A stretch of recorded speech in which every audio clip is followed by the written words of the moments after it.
ගායනා කරන්නවද?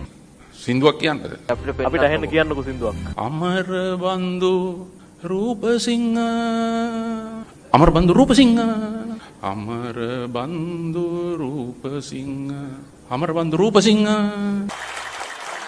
කියන්නකෝ වෙනත් සින්දුවක්. දැන් මේකම තමයි කියන්නේ වෙන එකක් නෑ. Surprise. Yes. Surprise. නම මොකද්ද? මෛත්‍රී. Wow. Very nice. ඉතින් කොහෙන්ද එන්නේ? පොළොන්නරුවේ ඉඳන් ලස්සන voice එකක්, ලස්සන පෙනුමක්, ලස්සන ඇඳුමක්, ලස්සන performance එකක්. ලස්සනයි ඔක්කොම ලස්සනයි. මට ඕනේ ඔයාව please මං ගාවට එන්න. මම සාමාන්‍යයෙන් රෑ 10 වෙන මගේ වැඩ කටයුතු කරලා මම නිදා ගන්න කෙනෙක්. නිදි මරන කෙනෙක් නෙවෙයි.